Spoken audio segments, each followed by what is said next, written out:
If you mention his nipples one time in this podcast, you instantly lose.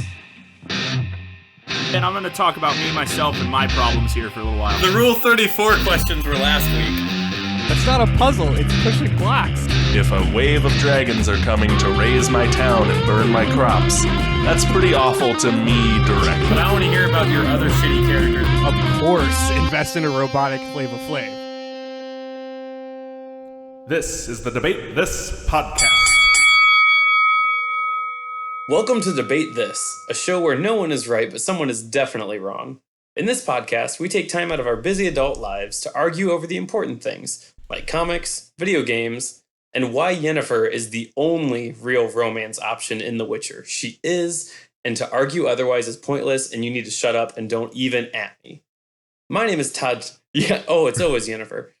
My name is Todd Thomas, and I'll be your moderator for today's discussion that combines the literal best of two universes, Nintendo headliners and the Venom symbiote. I've tasked these good podcast boys with the challenge of deciding what character from the Nintendo universe would be the perfect match for the Venom symbiote to create the ultimate anti-hero. Giving me guidance on this fictitious casting call are Matt Clamps Cole, Andrew Hedonismbot Henderson, and Kyle the Crushinator Harper.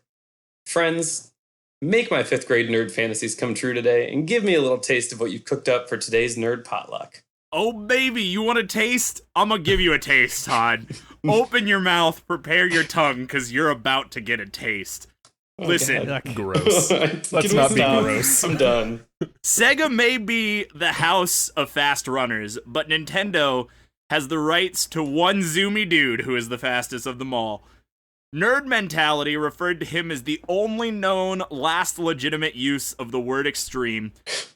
He's a famed 37-year-old, which is weirdly specific, but that's what all the Wikipedias said. Bounty hunter.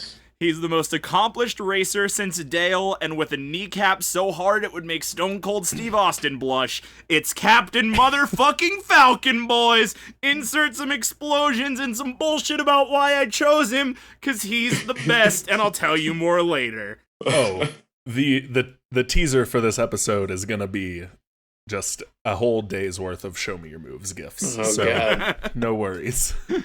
All right, so that was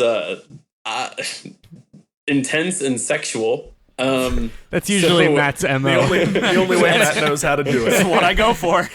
So Andrew, what do you have for us? Yeah, well, actually, it's funny that you called me Hedonism Bot because I'm here today to talk about Kirby. Now, for those of you who aren't familiar, Kirby is pure chaos. Kirby is hedonism just defined. I think a lot of people define Kirby in their own way because obviously those games are like super simple and they don't really have a plot, so to speak. Kirby just kind of goes, but the whole point is he walks and he inhales and he swallows or he spits out. And that's basically the entire first game. And then they added in the second game he could copy abilities, and now you have an entire franchise. But what I find fun about Kirby is that he is not a hero. Like, he isn't. He's not really a villain either. He is, like I said, just pure chaos. In the citizens of that world, there's literally an anthropomorphic broom that's just sweeping the ground, and you just swallow him up. Fuck it. Yeah, I mean, he's just the Tasmanian devil. He's dropped on a planet and just fucking go. Fair. The underlying plot to Kirby's Dream World is that you're trying to save the world of, I think it's Popstar, from King Dedede, who's like stolen a bunch of food, but Kirby just eats all the food anyway. It's very silly. So this is a long pumpkin circumstance to get to the point, which is I think Kirby is the perfect fit for the Venom symbiote. Because two reasons. His copy ability is already emulating a parasitic relationship. He is already the Nintendo universe's own Venom. He forces himself onto an unsuspecting foe and quote unquote learns and acquires their talents, just like a parasite would. His abilities and his chaotic nature add up to be the perfect analog to the Venom symbiote. It's a natural evolution. Kirby's a simple creature. He's a one-track mind. he just eats and eats and eats until there's nothing left to eat. And what does the symbiote do?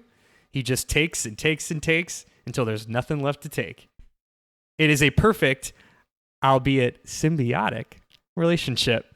Shut up. Oh, you're no done. one can. You're done. No one saw you lean into the camera and Jesus. Thank God this is an audio format. Is that it? Anything else? Do you any other deep Kirby lore? No, don't let him talk anymore I'm about not gonna kindergarten give him the Majin Buu. chance. After you referenced Popstar, I knew I was done. All right, Kyle. What are you bringing to the table? What did you bring to the potluck?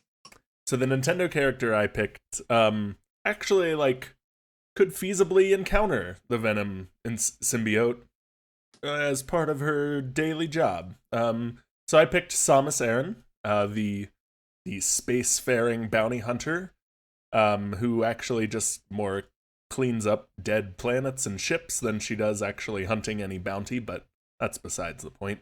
And my reasoning is she could be, exploring a dead planet, cleaning up a ship, whatever, and encounter this symbiotic black sludge or beating a space pirate that's paired itself with the black sludge, and similar to how she had to fuse with a Metroid and Metroid Fusion, have this symbiote coat her suit, give her some sweet symbiotic powers in addition to her sweet spacesuit powers, and just have a sweet symbiotic bounty hunter with this enhanced arm cannon that shoots missiles and tendrils everywhere, and it's just the best. That actually sounds really I want sweet. that game. Can we have that game? I was typing this up and I was like, I would play this game. Can you pitch that to Nintendo? Isn't that the coolest goddamn game idea? Nintendo, please That's at really me. Please. So let's go ahead and jump into this. So for all intents and purposes, we're going to be doing some basic Venom discussion here today. And so let's talk about the origin of the OG Venom. And so thinking back to Eddie Brock as Venom, Brock goes through all sorts of weird low points in his life before the Venom symbiote comes to him, to feed off of the pain and his anguish, specifically from Spider-Man ruining his career as a journalist. So knowing that symbiotes feed off of negative energy, what made the Venom symbiote choose your character? Paint the picture of why it would choose specifically your character. Why don't you go ahead and kick us off, Matt? I would happily kick us off because today I thought to myself, who would be a great Nintendo character to pair with the Venom symbiote? And I thought, of course, Captain Fabulous. And I thought to myself, but Captain Fabulous is merely a selectable character in a racing game. He has no lore, and boy was I wrong. So I will happily paint you a picture, and I will paint it with the buckets of paint that I have discovered on all of the fan wikis today. Because I learned a lot about Captain Falcon, including how much of a just Debbie Downer introvert he is, and that his life is full of negativity. So let me tell you more. Having your DNA stolen really takes it out of you. Much like Eddie Brock, Captain Fabulous didn't even know that there was a clone that had been made of him until that clone came back to kick the shit out of him. Much like Carnage came back to beat the hell out of Spider-Man and eventually Venom for a couple issues and yada yada yada. Not important. So Justice Nee McGee already lives a life of complete solitude. I'm killing it with the nicknames today. I swear to God. I like it. It's good. So Captain Falcon resides completely alone on a string of private islands. That is where his Fortress of Solitude is, because he's been a bounty hunter for the last 20 years, and he does not have a lot of friends, and he has a lot of enemies who are always hunting him down. So he lives in his own little Fortress of Solitude. Can we just talk about real quick? I don't think Nintendo knows what bounty hunters are. Yeah, that's a really, really loose term. Because in the entire canon of all of the F-Zero games, they continuously talk about how Captain Falcon always carries a sidearm.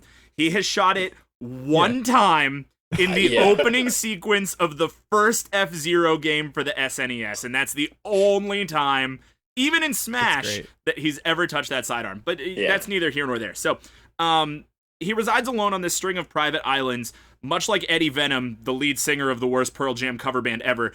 And his past is thank you. I was proud of that. Okay, but how awesome right. would a Pearl Jam cover band where all the band members are dressed in Marvel costumes be? Because Hell that yeah. would be incredible. They So can tour with- what you're saying is that's our cosplay option for the next good. Oh, convention God, we yeah. all go to? We have to explain it to everyone. Like, part of me wants to say that, yeah, that'd be a great cover band, and then the other part of me would say, like, aren't you guys just Kiss? But either way, That's a good point. so his past is shrouded in mystery. That's all that all of the canon gives is his past is shrouded in mystery. But his time as a bounty hunter has made him a completely hardened introvert, and even when he wins races, he chooses to dash back to his fortress than stay and revel in victory. His whole life is solitude and aloneness because every friend he's ever had has either become an enemy, That's a good point. died, or he's just kind of had them written out of his canon and they no longer exist in his world. So he is alone in this world to do nothing but race cars and hunt people down. And that's kind of sad and makes you kind of a Debbie Downer and a good pair for the symbiote, I think. So it is, to anyone who's known me since, I don't know, the first Smash Brothers came out, I'm a huge Captain Falcon fan. And so I just want to go on record today, Matt, you are playing with bonus points in your corner already. However, if you mention his nipples one time in this podcast, you instantly lose. I will keep that in mind, and I will stay quite erect as to not fall into that trap. Nice. All right, well, that a phrase? that was not a just use of the word erect, but you did it anyway. Andrew, what do you have from the Star Warrior? Okay, so my headcanon of Kirby, because he is basically a blank canvas upon which we all paint our hopes and our dreams, my personal interpretation of Kirby is that he has no emotions. He is pure. He is unthinking, unfeeling. He just is. He exists. Again, going back to that original game, he just rolls in and starts swallowing people, houses, things, and just starts spitting stars at trees. Like, he's just mowing down everything in his path. It's horrifying. Imagine if you just saw some alien land and start swallowing up your neighbors, digesting them, because that's something that he does. So these little guys running around this planet, they've never worried or feared anything before, and now they're seeing entire villages consumed by this pink nightmare. So knowing that, You are really trying to make Kirby sound way hardcore than he is. well, I was like way more. okay. In hardcore my than he is. defense, I was listening to System of a Down when I was writing this.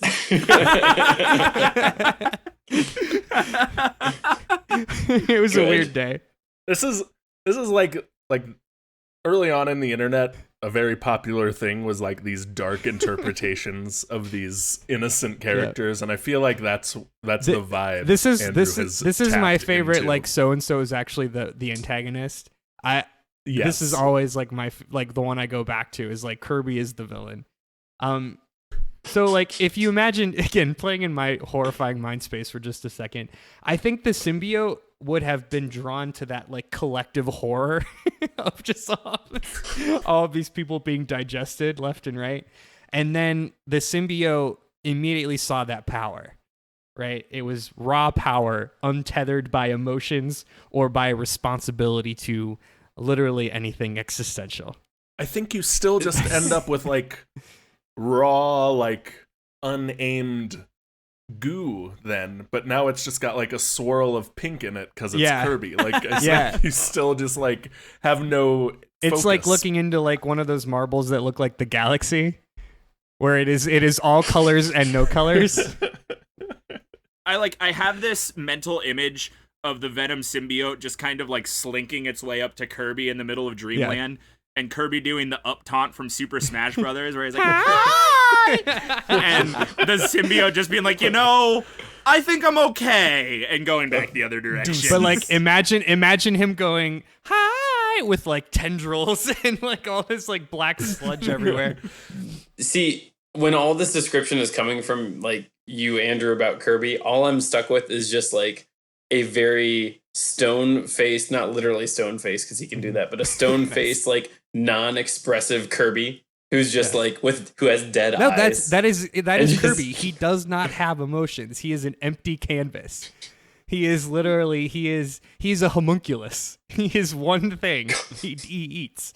This is where, like, the third episode or so where you've, like, interpreted this some beloved character as, like, an eldritch horror from, like, the dawn of time that we can't comprehend. And I think, do you need to talk to somebody? Okay. Like, yeah, we keep coming back to this. This might be more of a stretch, but in my defense, every RPG is about the same horrifying, like, demon god that you have to beat with the power of friendship. So that's not on me. That's on Square Enix. Okay, well, so you've got Kirby who is drawing power or drawing the attention of the symbiote because he is the hunger. I'm sticking with it. So Kyle, what makes Samus a good option? So Samus Aran spends her time getting attacked by aliens, fighting these giant monsters, getting caught in traps, and just generally, like, crawling through muck and ruins and decrepit spaceships, and just is generally in a negative situation all the time.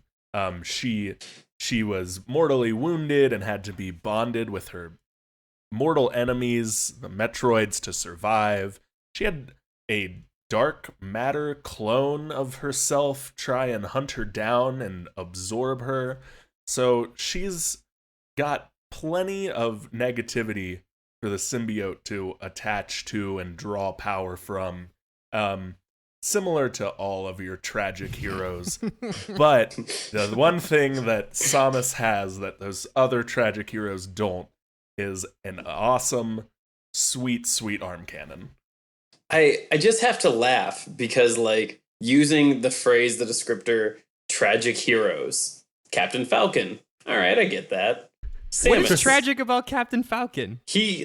Matt just took a whole spiel detailing about how he's a bounty hunter and he's like, he lives on an island by himself. And have you lived the life of an F-Zero racer, Andrew?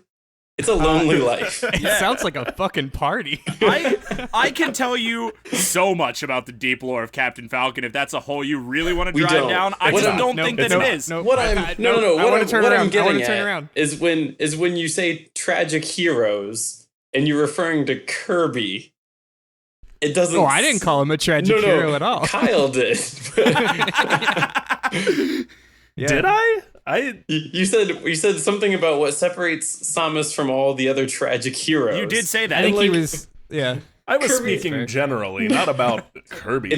It's more me making fun of Andrew than you, Kyle. Okay. That's the point I'm getting at. Well, as long as we're making fun of Andrew, that's fine. As long as we're all aligned. So let's go a step further then. So my understanding of the comic origins of Eddie Brock as Venom is that when he got the Venom symbiote from Spider-Man, he gained some of Spider-Man-esque power. So he gained web slinging, he gained wall climbing, super strength, or at least that's what I was led to believe from the 90s cartoons. Please get online and let us know how wrong Todd is. If you could tweet me on Twitter and Instagram. Yep. Specific episodes is best. So my question for you now is the step further. If we follow that same line of thinking, who had the symbiote before you? And what powers did your character take from them to make you an even more menacing force to be reckoned with? And I'll even go a step further. Bonus points if you can describe how cool that made the outfit look when you got it. Because when Venom got the symbiote from Spider-Man, it got a big spider on the front. So who had it before you? What powers did you get? And then does it look super badass now because of that? God, I can't wait to hear what character Matt makes up. Okay, so lucky for you, I'm not making anything up. Please don't say it's Samurai Goro. I don't want to talk about Samurai Goro. Oh god, no, Goro it's not today. Samurai Goro. No, I'm going out of the Nintendo sphere. I'm going to combine there we one go. of Todd's favorite things of Captain Falcon with one of my favorite things. Because, see, Captain Falcon, he Falcon punched the symbiote right out of a guy named Robbie Reyes. Who's Robbie Reyes, you might ask? He is none other than the current Ghost Rider. Yep. Yeah, there it is. Yep, I found But another he's not way the to Ghost work Rider that was played by Nick Cage, so he doesn't matter. Exactly, right? I found another way to work the Ghost Rider into this podcast. You're welcome. So, in all actuality, in Robbie Reyes, Ghost Rider number 5, the Rider and the symbiote become one thing, which is really kick-ass. Like, it's really cool to see the Ghost Rider, but with, like, black on his skull and more fire and black tentacles flying down the street on a Camaro because Robbie Reyes has a car and not a motorcycle, but that's neither here nor there. So, something, a cocky street racer challenges the best racer in the entire galaxy, loses drastically because, you know, it's Captain Falcon, who actually outraced the creators of Planet Earth, which I learned today. That's canon in F-Zero GX, and I just wanted to put that out there. So now you have the Venom symbiote, who's just come from the actual spawn of Hellfire, with control over fire, and the ability to control supernatural vehicles, fusing with the dude who punches birds of fire into people, now has a fiery blue Falcon racing ship with some leftover devil in it, and has taken the, like, blue and gold leather spandex suit and turned that into, like, a black and blue flaming motorcycle spandex suit in a spaceship, which is infinitely badass. That's like, pretty just so cool. Captain Falcon, but, like, with Blood Falcon shoulder spikes, but with more spikes and a zip-up leather jacket instead of the, like, neck ascot. You can't ask for more. I mean, like, there are... Oh, see, you lost me when you took out the neck ascot. I need that ascot or I'm out. Give me that ascot. That's all I got. I can't get better than that. That's it. Yeah, I didn't want to like what you were going to do there when you told me what you were going to do, and I kind of liked it in the end. So okay, so Andrew, how do you beat a Venom-powered ghost machine? So I kind of took this in a little different direction. Good. As I want to do. So I was actually considering this more of like an origin story. So I think if Kirby is Eddie Brock, then his Peter Parker is King DDD. Good. And here's why. Hero of the story. Hero of the story. So, Andrew, you're swimming out too deep. no, You're gonna drown up. No. I took the test. I'm wearing the floaties. I'm good. Listen, follow along with me. So DDD at first is presumably the villain in this relationship, but it is absolutely part of the story that he is an anti-hero, and he is in some would say the hero. He is actually a very competent monarch. That's right. So Kirby's Dreamland happened. The whole run-up is you eat food and then you wrestle with King DDD at the end. Kirby's Adventure is the second game. Actually, it expounds upon that. So that's the game that Kirby can like copy abilities and all that. So it has Kirby run around to collect the pieces of the Star Rod, but you don't really know why you're doing it. And at the end, you have to fight King DDD to get the last piece to compile the Star Rod together. But it's revealed that DDD had purposefully hid it to protect the land from an actual world-devouring nightmare called Nightmare. So DDD was in RE, our MacGuffins episode, was trying to be the solid bro and snap the Star Rod into pieces and hide them in the four corners of the galaxy so that no fucking assholes would collect them together and summon this actual eldritch monstrosity. DDD is not perfect. DDD embodies envy. In everything he does, he wants more food, more power, more wealth. Even, and this is, I think we can explain Kirby's abilities because when you play the games, they have the exact same abilities, right? They can both fly, they can both inhale. So I like to think that DDD was able to do this first, but his powers are inferior to Kirby's. So DDD was the first one to have the symbiote, and then the symbiote sensing DDD's, like insecurities and his desires and his nature toward envy, looked at Kirby as this blank canvas upon which it could take over. And then jumped over to Kirby. So now Kirby has all of the same powers, but can do more because he has the power of the symbiote. I would like to point out that when Kirby gets the symbiote from King Dedede, he gains absolutely nothing. Because King Dedede was just Kirby, but not as good, but fat. Correct. With a hammer. And I don't think the symbiote comes with the hammer. What if? Let's play a little what if time, right? What if Kirby's this whole podcast is what if. It's nothing but what if. This is exclusively what if. Won't you play Henderson's game, Todd?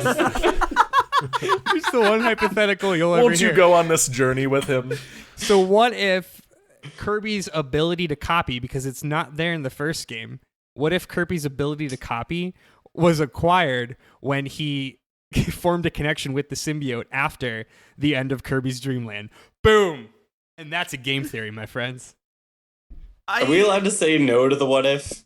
I think that we can. Yeah. Todd rejects your what if. Yes, because what if not? It was still pretty metal though. Though you didn't tell me what his outfit looks like, and so he's all black and goopy. It's just the Game & Watch skin from Super Smash Bros. Yeah. Good. That's a Pokemon I know. All right, Kyle. What do you got? Where's this coming from? So Todd, I want to let you know, because you've probably looked at the notes, I wrote out this whole thing on space pirates and decided, while Matt was talking, that wasn't cool enough, and I've got a much better example, because there is a character with history of going to extreme measures to try and beat Samus, including replacing half its body with mechanical parts and technology. So in this new iteration, Samus is gonna fight Symbiote Ridley. Oh no! Ridley the dragon. Oh god! I thought I was badass, but Symbiote Ridley is kind of fucking cool, man. Oh right, buckle up. So Samus is going to fight to the death with Symbiote Ridley. This is going to be a hard battle. You only win by finding out the symbiote's weakness of fire and sound, playing with the environment to get it off Ridley, and then you have to fight symbioteless Ridley, whatever. You do all that. You jump into the power-ups you collect after you beat every Samus villain to try and gain their power. Samus bonds with the symbiote and gets wings and a prehensile tail added to her suit, in addition to sweet, better jumps, climbing abilities, and this formless, stretchy tail that can be used to grapple enemies, throw things around, just whip it around like a tail, I guess. But and then wings. So Samus has these nice giant black bat wings now. Can fly around the stage with an arm cannon enhanced by the symbiote that does God knows what, because I can't think of how it would enhance it, but I know it does, and it's awesome. Okay, so I might have been listening to System of a Down, but Kyle was definitely listening to Evanescence while he was writing.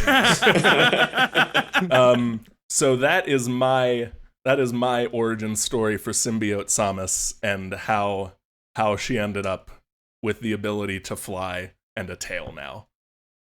Now I think there's Ridley. One flaw in your plan, Kyle.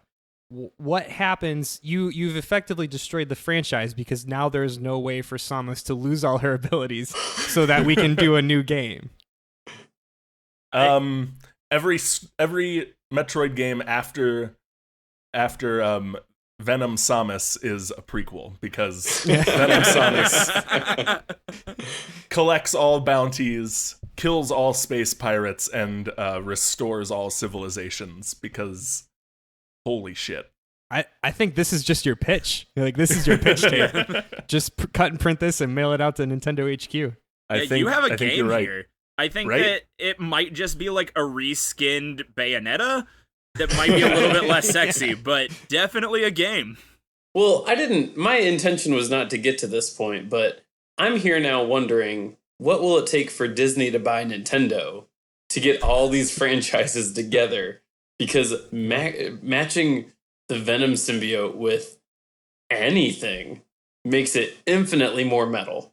So I'm gonna really rain on your parade here, Todd, and let you know that Nintendo, in fact, made its movie deal with Illumination, the studio that brought us Minions. So you can take that and vomit in your toilet later. Well, that's my superhero boner is gone.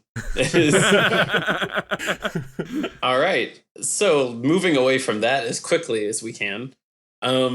So you've now gotten your symbiote through this neat cinematic exchange of whatever happened. Cool. Slaying a giant symbiotic dragon. Yeah. in an abandoned spaceship. Defeating Ghost Rider. Falcon punching the symbiote out of the chest of a skeleton on fire. Yeah. Beating someone who has slightly better skills than you. Eating cake. So, looking at Venom. So, Venom has evolved up to a hero as Agent Venom, coming from an anti-hero. But initially, he started as a villain. So, you and your power, what is the first thing you do with this new power? You're full of revenge, mysterious dark powers. You've got this badass suit.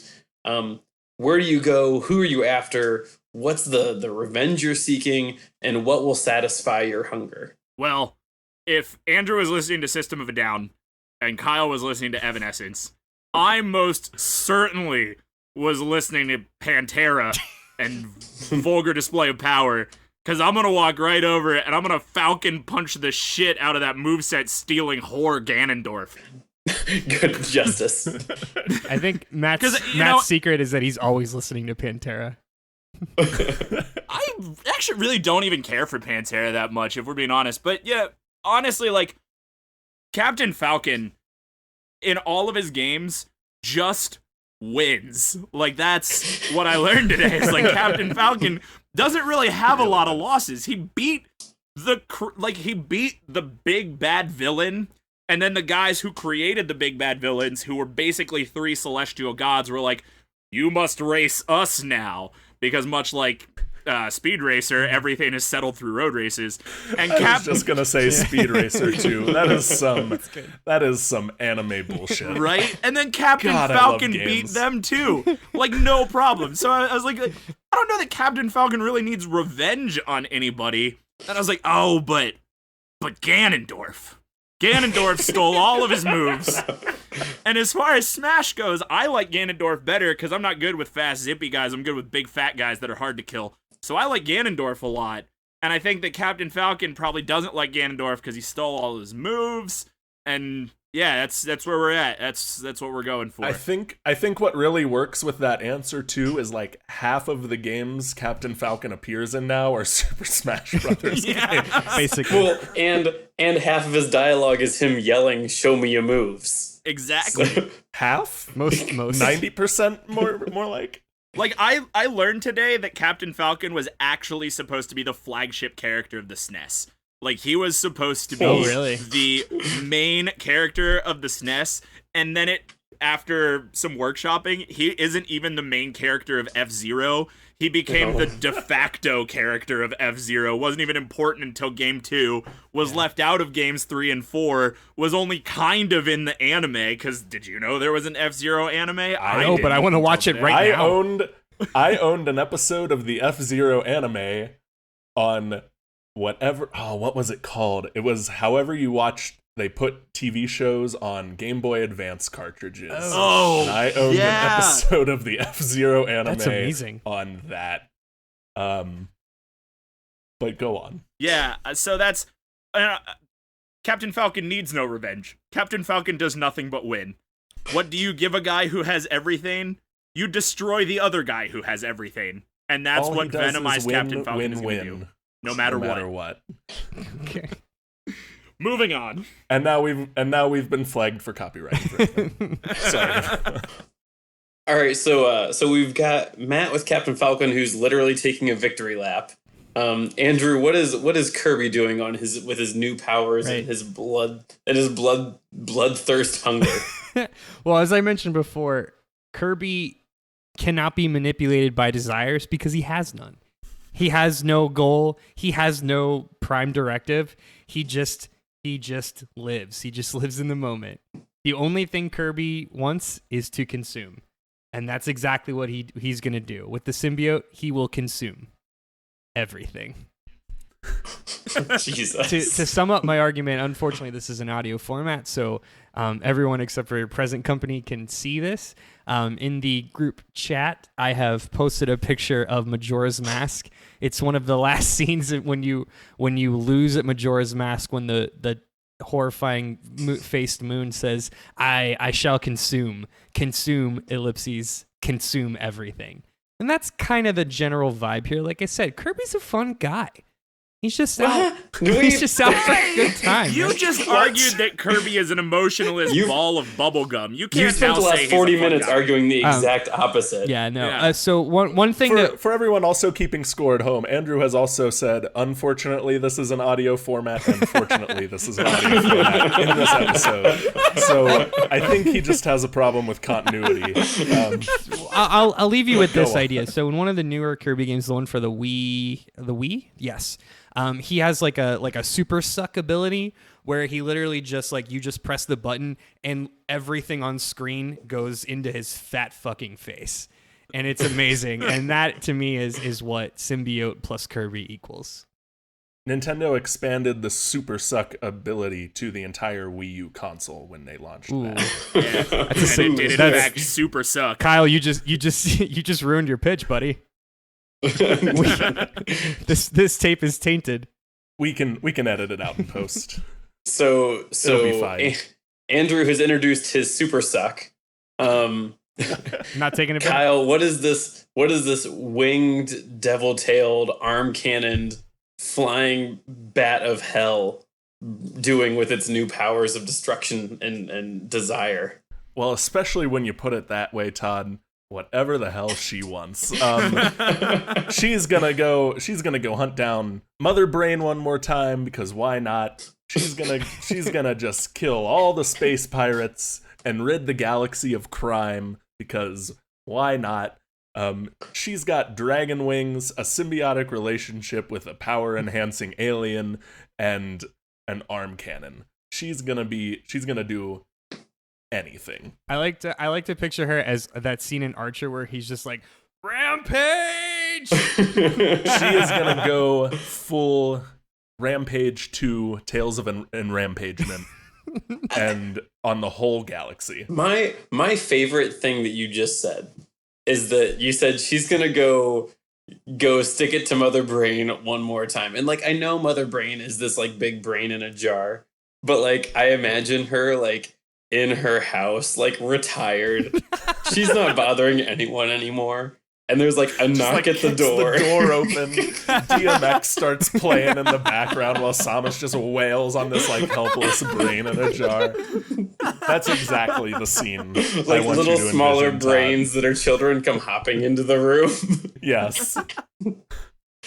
Well, good. So now we're going to get into our super secret bonus question. And so I'm going to give you a little setup here. So one of the most famous pieces of lore attached to Venom is when Eddie Brock ended up in a prison cell with Cletus Cassidy, a psychotic murderer who was serving 11 life sentences. So, yeah. So when Eddie managed to rebond with the Venom symbiote, it left behind a symbiote spawn that bonded with Cassidy and thus created Carnage. So, all of that said, my question for you is, in this weird Nintendo Marvel crossover, who is the Cletus Cassidy of your headcanon from the Nintendo universe that bonds with Carnage? So, and this doesn't have to be just from your specific franchise. It doesn't have to be an F-Zero racer, because who can name anyone who's not the Black Knight? Samurai Goro. Samurai Goro was the next one I was going to say, thanks. So, Gotcha. Matt has such a high advantage on this question because he gets to go first, and if he picks the answer I want to give, so if he picks the answer I want him to give, there's one winning answer, but Oh God. who is the Cletus Cassidy of your headcanon from the Nintendo universe that bonds with Carnage? Who did your character share a cell with and just release upon the Mushroom Kingdom with a bloodthirsty murder rage of carnage? You gave me Venom. Now who is Carnage? Hey guys, who's gonna say it first? So we'll start with Matt. Do we keep just want to on three? Just all say it. I mean, Todd, count us down. 3, 2, 1. Waluigi. Oh, it's totally Waluigi. It has to be Waluigi. Wait, can we spend the next minute talking about why it's Waluigi? Because I also wanted it to be Waluigi. That's the only answer. It's the only answer. Of course it's the only answer. Because if the Nintendo universe had a serial killer, it would obviously be Waluigi. It's totally Waluigi. Yeah. The character created only for multiplayer games, has no past of his own, is just this devoid, blank slate evil character because Wario needed a counterpart. Waluigi is the Scranton Strangler. He's Toby. much like Cletus Cassidy, we've never been told why Waluigi is a bad guy.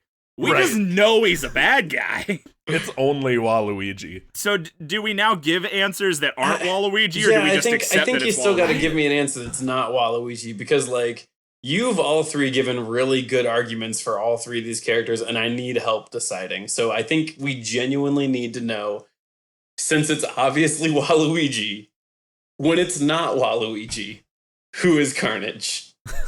So I have two answers, and I'm not sure which one is stronger, so I'm just going to give them both. Because there's Carnage, and then there are 8 other symbiotes that I don't remember the names of, but they're all kind of metal and beat up on things a lot. So, I think that the first obvious answer that isn't Waluigi is Blood Falcon, which is Captain Falcon's arch enemy and DNA clone that the bad guys created when they stole Captain Falcon's DNA. Doesn't really go into how they stole his DNA, but they did. And they created Blood Falcon, which is just Captain Falcon in purple, not blue, with spikier shoulder pads and a slightly different voice actor, but it sounds pretty much the same. So if you're talking about someone who is nothing but rage and envy for the parent symbiote, I think that the obvious answer is Blood Falcon, because rage and created as nothing more than the backup Captain Falcon, because that's what always happens when you create a clone. They become sentient, they realize that they were just a knockoff of something else, they get pissed at their creator and at that something else, try to kill them both, and then somebody ends up killing them and they fade into oblivion, like all good clones do.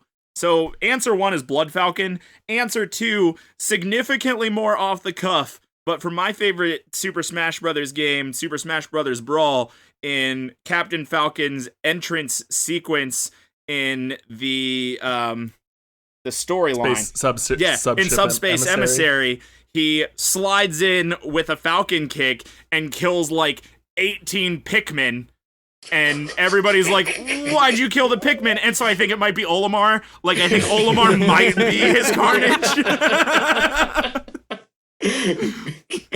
I like that headcanon. Yeah.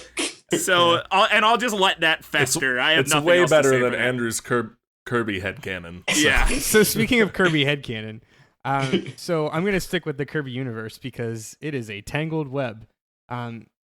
One of my personal favorite villains. So if you've ever played Kirby Superstar, which is the best one, at the end of the Oh no, that's a lie. Crystal Shards is the best one. No, Superstar, you're wrong. Get out. That's not an opinion. Don't that's at the me. best one. That's not an argument. We're just gonna tweet at our own account now. Yeah. Anyway, so Superstar is the best one, and at the end of Superstar is Milky Way Dreams. Milky Way Dreams, yeah. And the bad guy at the end of that, his name is Marx, and he is described as a, quote, psychopathic jester bent on ruling the planet Popstar by any means necessary. So I feel like he's a pretty good analog for Cletus Cassidy, being a psychopath, being like that idea of absolute chaotic evil, just hell-bent on absolute destruction at all costs. I think that's actually a really good answer. Hey, thanks.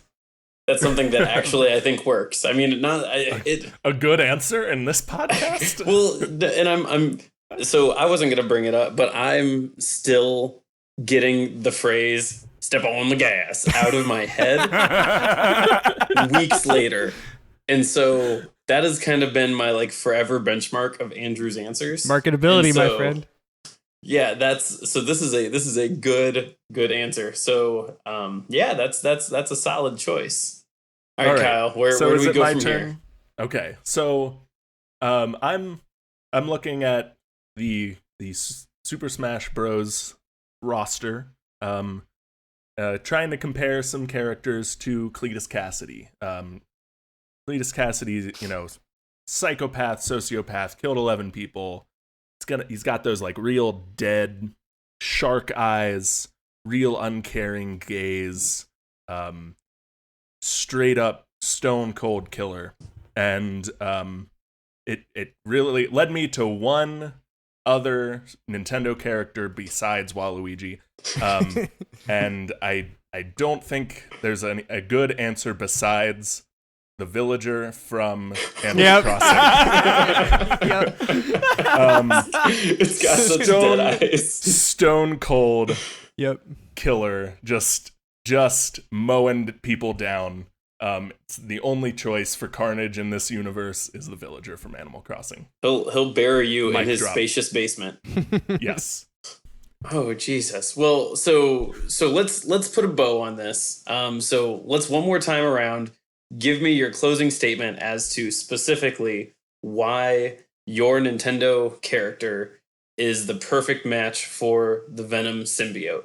So Captain Falcon is the perfect match for the Venom symbiote, but I'm not gonna lie, we have heard two other good arguments today for people who are to match the Venom symbiote. So instead of just yelling at you as to why Captain Falcon is the best, I'd also like to point out why Kirby and Samus aren't.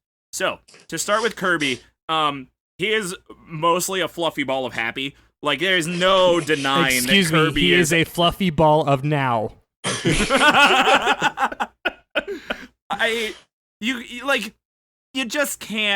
You can't tell me that the Venom symbiote, who feeds off anger and sorrow and rage and pain, will ever want to bond with a human trampoline that no matter how much you punch him, it just doesn't hurt him. He just like kind of bounces and then maybe flies away on a warp star and comes a human trampoline whose stomach is quite literally a pocket dimension of rage, anger, hate, sorrow, and fear.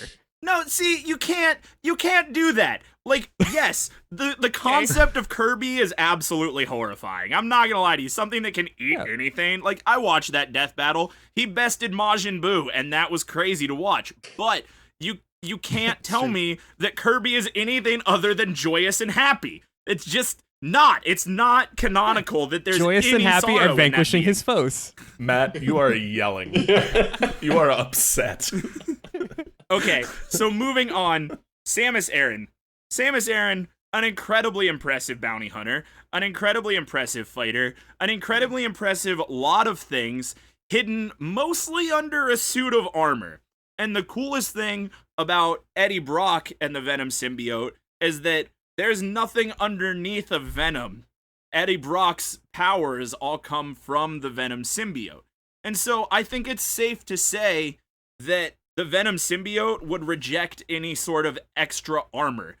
If it did take on that extra armor, I think that it would warp it so far away from its original intended purpose that it would be that it would give the wearer dragon wings and an awesome prehensile tail.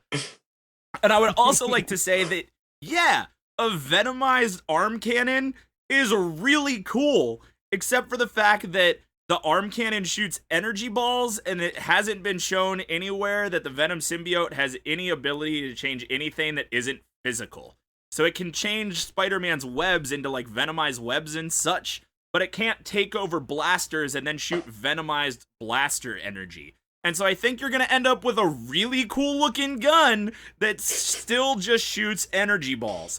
So what I'm saying is, yes, Kirby and Samus, great pairs for the Venom symbiote. However, Captain Falcon, the best pair for the Venom symbiote because of all of those things I just said, all of those things I said earlier, and the fact that Captain Falcon in a venomized leather jacket biker suit with his crazy-ass blue Falcon, also now venomized, still just winning in every game you put him in, is literally the coolest thing in video game history. I rest my case. I think, Andrew, you need to go before Matt has a stroke. How can I follow it's the best because Matt says so? That is just a foolproof argument. Okay, we've heard a lot today. We've heard a lot of really interesting treatments. We've heard No, wait. I feel like you're trying to get me to sit down on the couch. Like, no, come here. No, I'm trying to get Matt to sit down. He's frothing. We've heard a lot of interesting treatments. We've heard some pilots. We've heard a really fucking sweet video game idea. But the question is, which is the perfect match for the symbiote? And the perfect match is Kirby. Kirby is the symbiote. He emulates the powers. He emulates everything the symbiote is trying to get, which is unmatched power. He is the perfect host because Kirby has nothing to lose. He has no loved ones to protect. He has no home to defend, no enemies to conquer. He's not going to get all sad about Mary Jane or, sad about Uncle Ben or sad about other family members. I don't know a lot about that universe. He is an empty vehicle. With Kirby, the symbiote gains access to all of the powers. Kirby can acquire any power, which means symbiote can acquire any power. And with symbiote, Kirby has limitless potential to literally consume everything. Well, shit.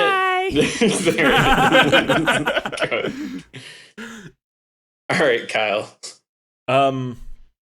So I've said it all. And you guys have even said it. Like, there's a game here. There's a game of Samus finding the Venom symbiote, pairing up with it, and wrecking the world. And in my version, you also get symbiote Ridley, which is even better because then you get a symbiote dragon beaten by Samus to gain symbiote dragon powers. And how is that not the coolest thing in the world? And as far as like your argument that I don't know how the symbiote would bond with a robotic suit. Give a lot of air quotes there, Kyle. A lot of air quotes. That's all I see when Matt talks. Matt just talks with air quotes to me, and I can't help it. I would be really mad at you if I did not often talk with air quotes. And I just want to let you know there is some precedent that a Venom symbiote has bonded with Iron Man in the comics. And I just found the picture. I'm gonna put it in the group because it's really freaking cool. And your argument, I just took all the wind out of your argument because it happened already and it made a cooler Iron Man. And that's all I'm proposing here, except Iron Man doesn't have a sweet arm cannon. No, Iron Man has 2 sweet arm cannons. You're Iron still Man that shoots beams out of his hands. Okay, I'm sorry, he has 2 sweet cannon hand for an cannons. arm. Listen. That is pretty sweet. That's way sweeter than the normal photos that get put into the shared doc. I'll tell you that. That is true. So you all have given me a lot of thoughts. So I need to take all of these thoughts and put them into the debate this brand sausage maker and grind them up into a sausage of a choice. So you just said sausage a lot. It's true. Okay, I tried the sports metaphors before and it didn't work well. So it's because you did 4 of them. So you went to sausage metaphors. That's all I got up here. It's sports and sausage. That's me in 2018.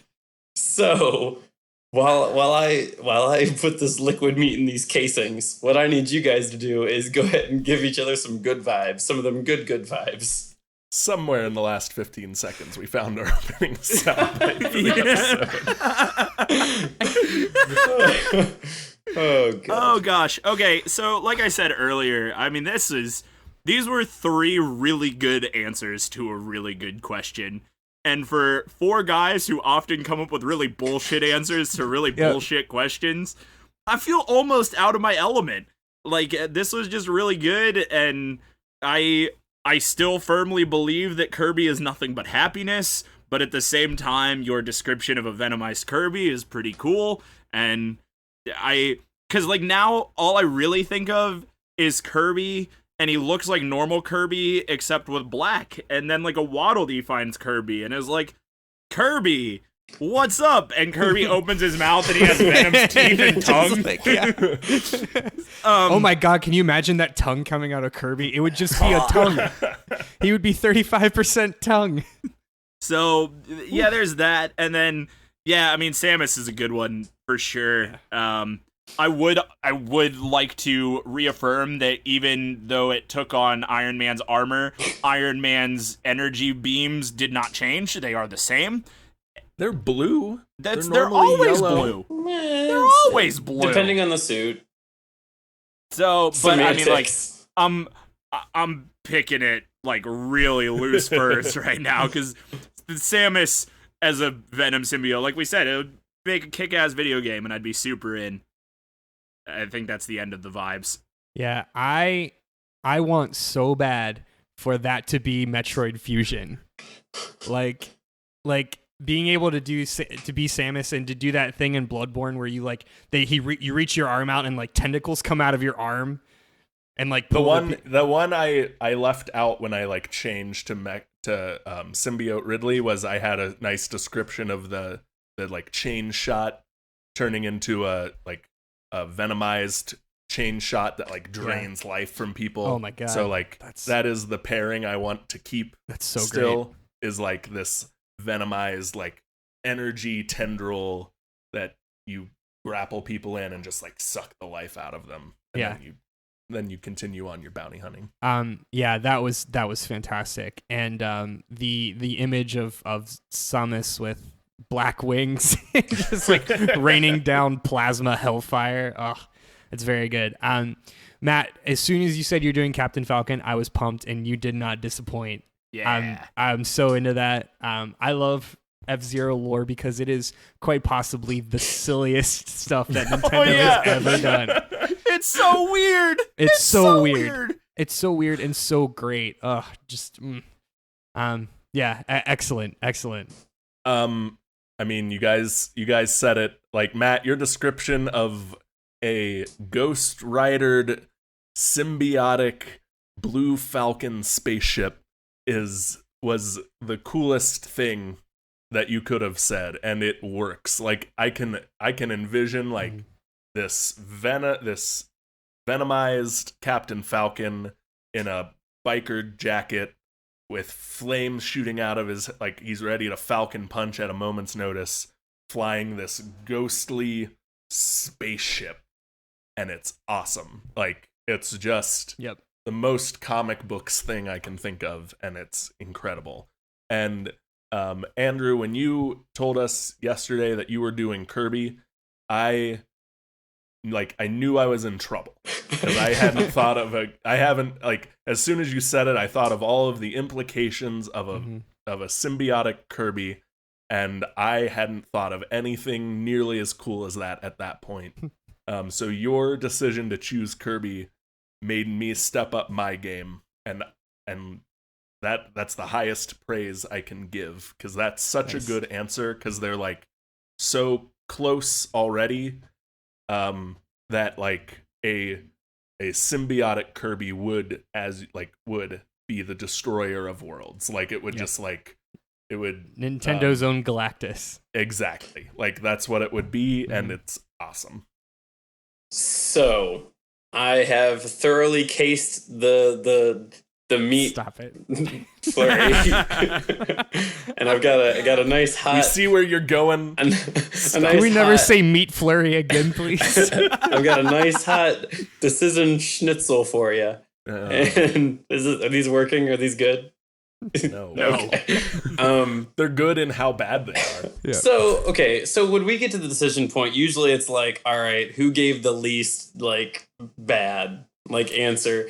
And holy shit, like these were all really, really good. And it's like genuinely a hard decision to make. And so I'm gonna try and work through this painlessly because any idea that I shoot down is hard to say. So unfortunately, Kyle, we're not getting a demon-winged Samus today. I'm so disappointed. It is so good. I'm so disappointed. It's so good, and I wish I could tell you that it's going to work out, but it's just that wasn't where the choice is going to be today, and I don't even have good reasons why the other two don't win. It's just the winner was just really good, and the others were just real good. So that LY will get you. Yeah. I feel bad making this decision. So you should. That's why he's procrastinating so much. So, and unfortunately, Matt, it's not going to be Captain Falcon today either. And it pains me to say that because you didn't even bring up his nipples, and you could have. There are so many opportunities for you to bring up his symbiote nipples. I have to give it almost reluctantly to Andrew for his recanonization of turning Kirby into the id of like the id, the ego, and the super ego, like Kirby being a being that just exists to consume, and then you give it the Venom symbiote, and it just fuck. It is Kirby, destroyer of worlds. Kirby is literally the destroyer of worlds, and that was I feel dirty. I feel dirty from all of my decision-making sausage juice on my hands. Is it good now? Nope. It's not good. No, okay. It's actually worse. It's definitely worse. So you're going the wrong direction. Yeah. So less sausage metaphors. Did you say more? Or way more? all in on sausage metaphors in the next episode? All right. So we're going to go ahead and say thanks for listening to Debate This. Follow along with the argument on Twitter, Facebook, and Instagram at DebateThisCast, and let us know what you think. I'm Todd Thomas. I'm Matt. It's Sony, so this podcast might be better than the Venom movie Cole. I'm Andrew Summer Sausage Henderson. And I'm Kyle. Please let's stop talking about meat casings, Harper. Saying, thanks for debating with us. And if you think we're wrong, then you can come fight us behind the swing sets, nerds. Can you say swing sets? Can you please say swing sets? I have to record it again. I can't. I literally looked at the thing and I'm like, don't say swing sex. Don't say swing sex. Swing sets. Okay. Don't say doing your wife. Don't say doing your wife. I'm gonna count in from saying thanks for debating with us. I hate you.